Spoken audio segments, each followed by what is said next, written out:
Plus ಚಾನೆಲ್ಗೆ ಸ್ವಾಗತ। ವಿಶ್ವ ಸೈಕ್ಲೋಥಾನ್ ದಿನ ಪ್ರಯುಕ್ತ ಸೈಕಲ್ ರ್ಯಾಲಿ ಕಾರವಾರ।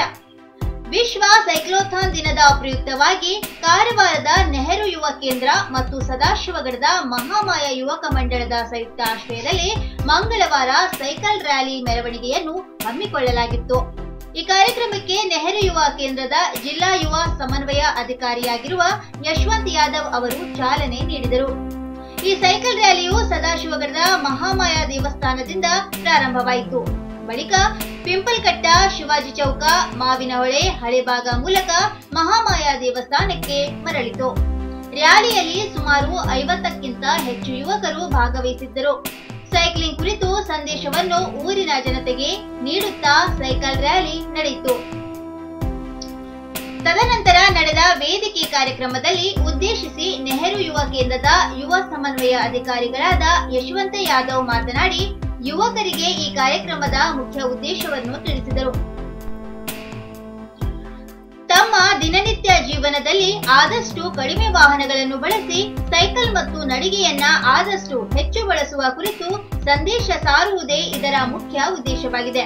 ಇದರಿಂದ ನಮ್ಮ ಆರೋಗ್ಯಕ್ಕೆ ಅಲ್ಲದೆ ನಮ್ಮ ಪರಿಸರಕ್ಕೂ ಕೂಡ ಉತ್ತಮವಾಗಿದೆ ಎಂದರು। ಈ ಕಾರ್ಯಕ್ರಮದಲ್ಲಿ ನೆಹರು ಯುವ ಕೇಂದ್ರದ ಯುವ ಕಾರ್ಯಕರ್ತರಾದ ಪೂಜಾ ಕಳಸ್, ಪರಶುರಾಮ್ ಹಣ್ಣೂರು, ಅನಿಲ್ ರೇವಣ್ಕರ್ ಹಾಗೂ ಮಹಾಮಾಯ ಯುವಕ ಮಂಡಳದ ಪದಾಧಿಕಾರಿ ಮತ್ತು ಸದಸ್ಯರು ಹಾಗೂ ಚಿತ್ತಾಗುಲ ಪೊಲೀಸ್ ಠಾಣೆಯ ಸಿಬ್ಬಂದಿಗಳು ಉಪಸ್ಥಿತರಿದ್ದು ಈ ಕಾರ್ಯಕ್ರಮವನ್ನು ಯಶಸ್ವಿಗೊಳಿಸಿದರು। ಬಿರುಕು ಬಿಟ್ಟ ಗುಡ್ಡ, ವಾಹನ ಸಂಚಾರ ಸ್ಥಗಿತ ಕಾರವಾರ ತಾಲೂಕಿನ ಮಲ್ಲಾಪುರ ಗ್ರಾಮ ಪಂಚಾಯತಿ ವ್ಯಾಪ್ತಿಯ ಹರೂರು ಸಮೀಪ ಗುಡ್ಡ ಬಿರುಕು ಬಿಟ್ಟಿದೆ। ರಸ್ತೆಯ ನಡುವೆ ಸುಮಾರು 6 ಇಂಚುಗಳಷ್ಟು ಬಿರುಕು ಕಾಣಿಸಿಕೊಂಡಿದೆ।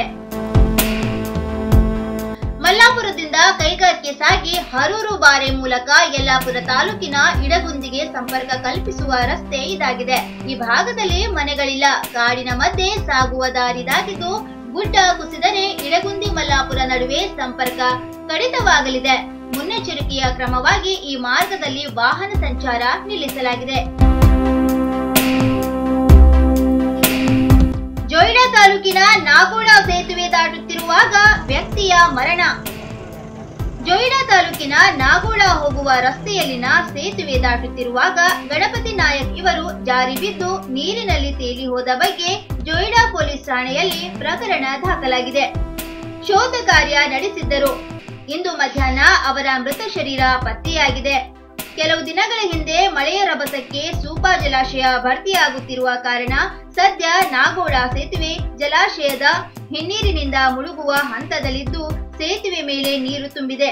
ಇದರ ಪರಿಣಾಮ ನಾಗೋಡ ಸೇತುವೆಯಿಂದ ನೀರು ಹರಿಯುತ್ತಿದ್ದರಿಂದ ನಾಗೋಡ ಸಂಪರ್ಕ ಕಡಿತವಾಗಿದೆ। ಊರಿನ ಜನರಿಗಾಗಿ ಪ್ರಯಾಣಿಸಲು ಬೋಟಿನ ವ್ಯವಸ್ಥೆ ಮಾಡಲಾಗಿದೆ। ಬನವಾಸಿ ಪೊಲೀಸರ ಕಾರ್ಯಾಚರಣೆ, 2 ಲಕ್ಷ ಮೌಲ್ಯದ ಶ್ರೀಗಂಧ ವಶ ಕಾರವಾರ। ಶ್ರೀಗಂಧ ಕಳ್ಳಸಾಗಣೆ ಮಾಡುತ್ತಿದ್ದ ಇಬ್ಬರನ್ನು ಬಂಧಿಸಿ ಗಂಧದ ತುಂಡುಗಳನ್ನು ವಶಕ್ಕೆ ಪಡೆದ ಘಟನೆ ಉತ್ತರ ಕನ್ನಡ ಜಿಲ್ಲೆಯ ಶಿರಸಿ ತಾಲೂಕಿನ ಬನವಾಸಿಯಲ್ಲಿ ನಡೆದಿದೆ।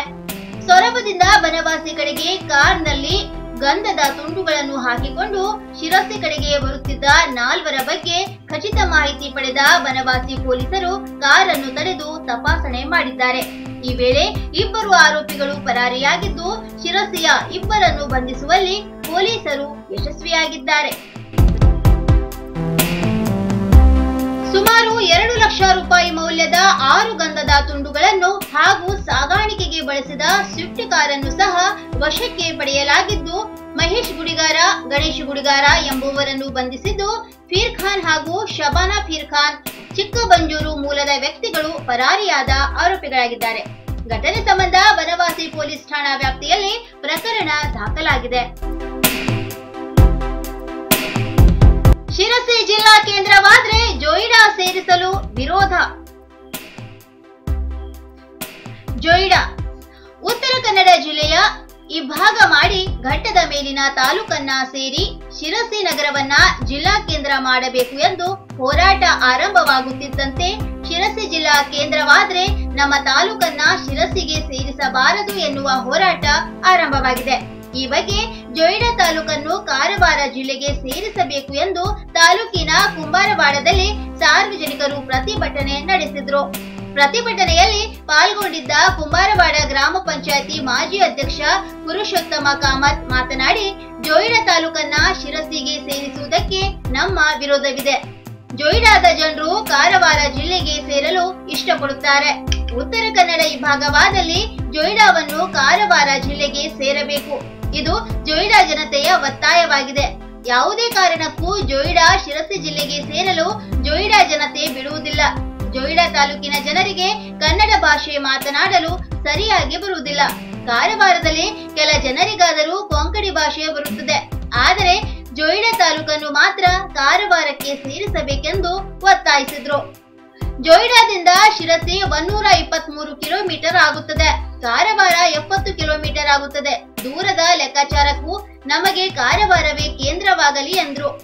ತಾಲೂಕು ಪಂಚಾಯತ್ ಸದಸ್ಯ ಸುರೇಶ್ ಬಂಗಾರಿ, ಪ್ರವೀಣ್ ನಾಯ್ಕ್, ಕಿಶೋರ್ ಪ್ರಭು, ಮಾವಳು ಗಾವಡ, ವಿಷ್ಣು ಡೇರೇಕರ್, ದಯಾನಂದ್ ಮಿರಾಶಿ, ತುಕಾರಾಂ ವೇಳಿ, ಕೃಷ್ಣ ಗಾವಡ ಮೊದಲಾದವರು ಪ್ರತಿಭಟನೆಯಲ್ಲಿ ಹಾಜರಿದ್ದರು.